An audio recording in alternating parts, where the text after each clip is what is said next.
I feel like I don't need a fancy intro today. You've probably seen the title. We're walking to Shimokita, which is a really trendy area, and walking is absolutely the best way to get around Tokyo because you have all these back streets and they're all like labyrinths, and I kind of just want to show that because it's very aesthetic and you don't see it that much when you're watching other videos or things about Tokyo. So with that being said, ikimashou.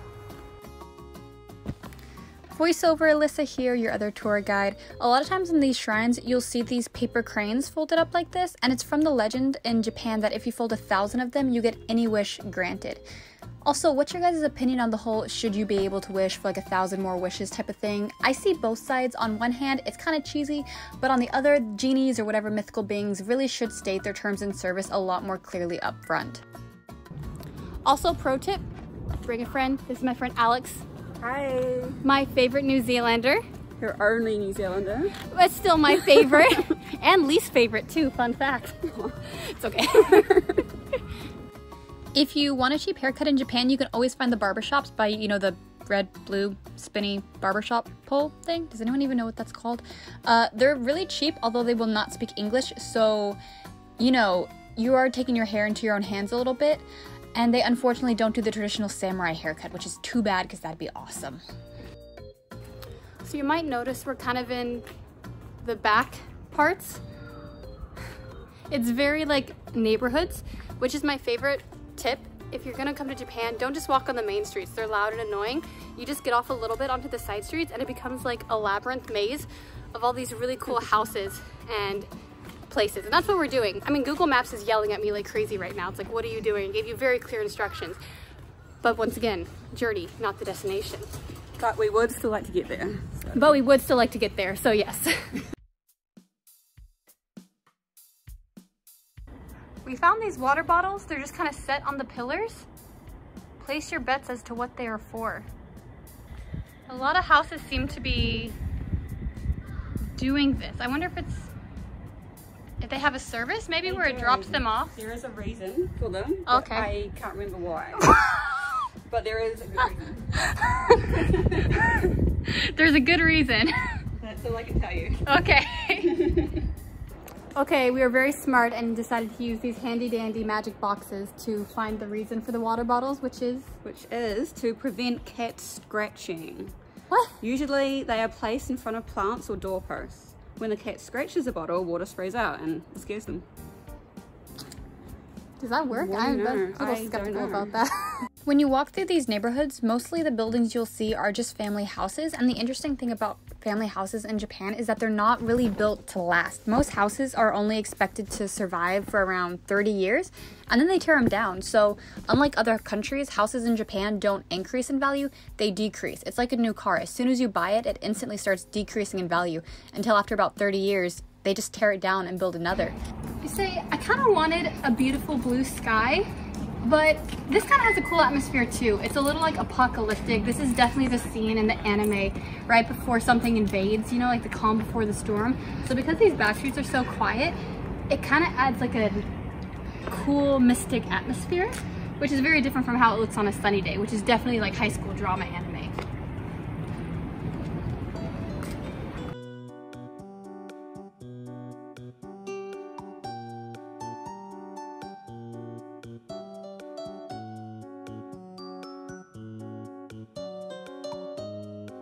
Some of the houses are so interesting. They have your typical Japanese looking apartments, and then they have things that look like they belong in Spain, or look like they belong in the Caribbean, or look like they belong in like Narnia. So you really have a hodgepodge of different houses and architecture in these back streets too. Yeah, and you have things with like vines growing all over it, and then really modern looking ones, like industrial ones, next to just basic brick stone houses. Very fancy. Some of these houses are kept really nice, and then some just look really run down, like neglected. So it's a really interesting collection of things.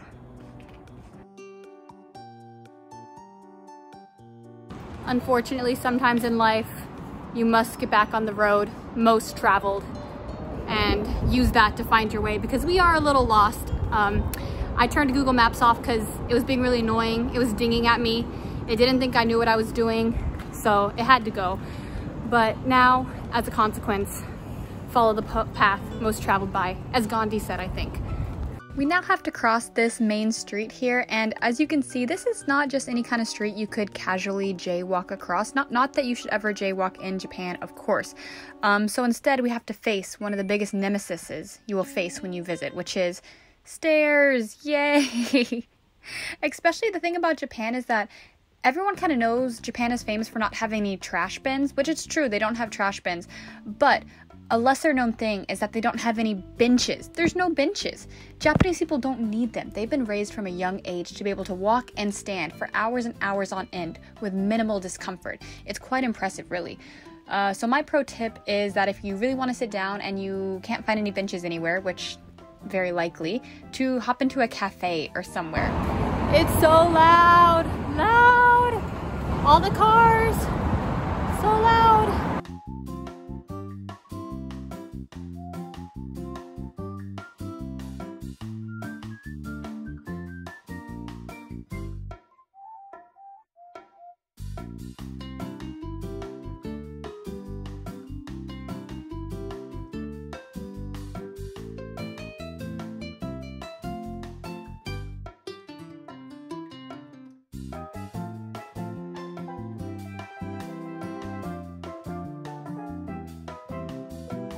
Way more common in Japan than a parking lot is a bike lot, a bike parking lot, because way more people in Japan own a bike than own a car.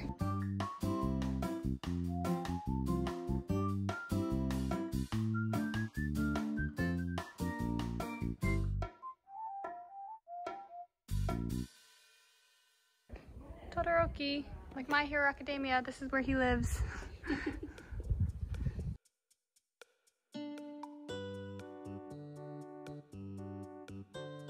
Remember those water bottles we saw? Well, we haven't seen a single cat so far, so apparently they're pretty effective. That means they're effective, right?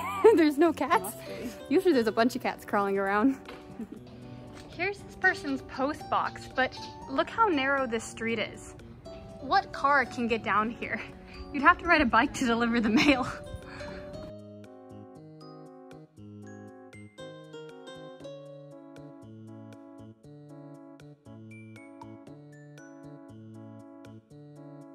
A cool thing about Japan is that different times of the year they have different flowers blooming. A lot of times sakura, that's the most famous one, the cherry blossoms that everyone knows.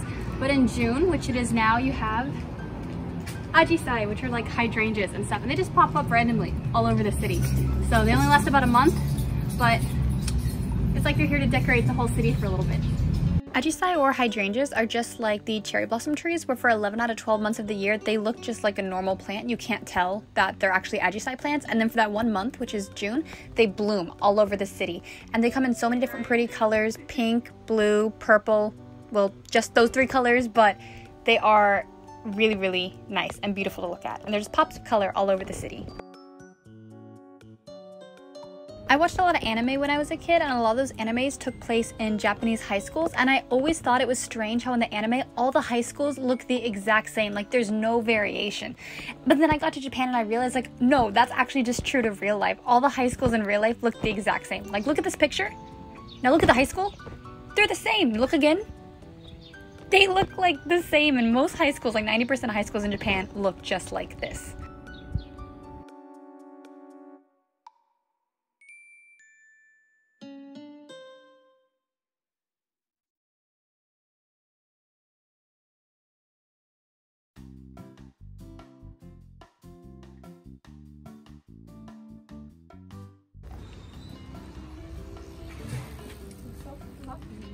Fluffy.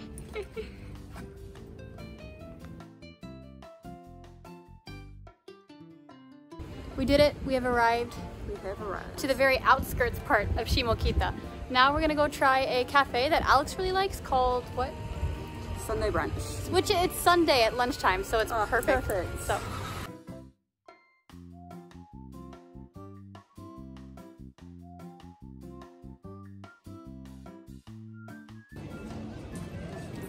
Alex, you want a watermelon? $24.80. Alex loves watermelons. Bargain. What a bargain. $4.80, about $3, $3.50. For one for 1300. Oh, what a massive watermelon. If you do buy the watermelon, be careful because you'll have to carry it around for the rest of the day. And most bags are not equipped to carry watermelon.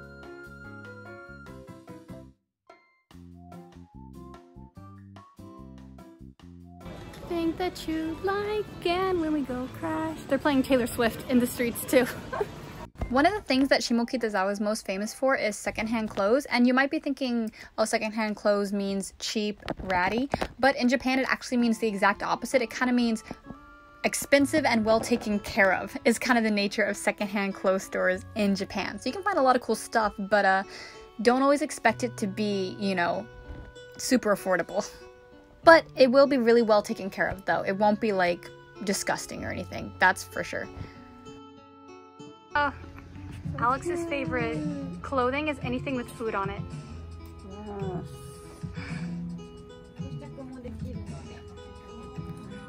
So the cherry dress was about $80, so we're gonna pass. We're gonna pass this time, yeah.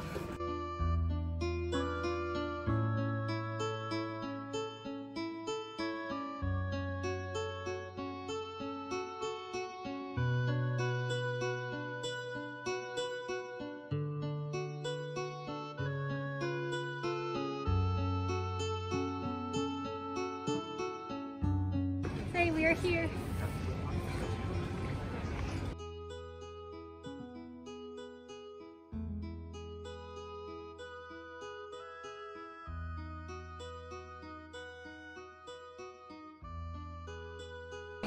Okay, well, they said we have to wait for about 20 minutes or so. That's not so bad on a Sunday in Shimokita, so we're gonna continue our walk. She's like, you can go take a little walk, and I'm like, you have no idea what we've been up to.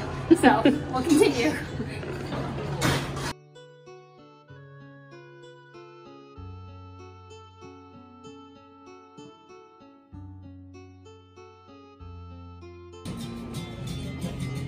How much is this one? 3.5. So, 3.5? So like 30 bucks. Pretty pricey. They do have a lot of cool shops here, but they are sometimes a little expensive. It is kind of like vintage retro, but like expensive bougie vintage retro. What do you think? Is it nice? Beautiful. Yes. I can live out my gardener dreams. Definitely. You might need to get rid of this thing here though. What? Oh, no, it goes like this, right? It's a body. Ah, okay. I think they look terrible on me. Oh, I think they look cute. It's cute. With the little tag. I really like this top. It'd be so fun. Okay, this one's shiny. I'm gonna try it on, and then depending on how bad my decision-making skills are today, I might get it. We'll see. I did get the top, by the way. The glitter blinded my common sense. Yeah. What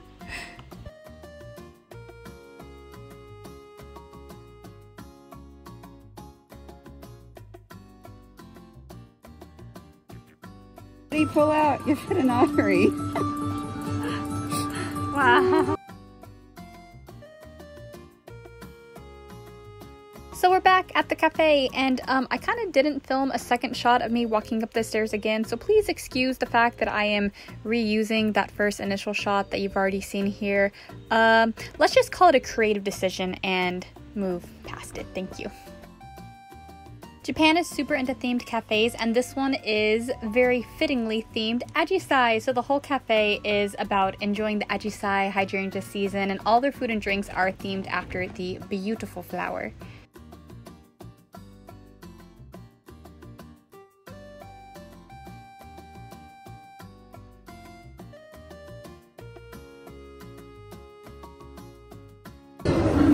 So we have a little Ajisai flavored cake and Ajisai flavored soda. Does it taste like Ajisai? Let's find out. You know, I actually don't know what Ajisai tastes like, so I have no idea. But it's good though. It's tasty. And the Ajisai drink.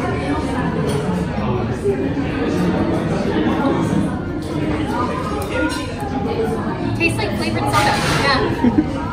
It's pretty though, and that's what you're paying for. The Instagram picture, really.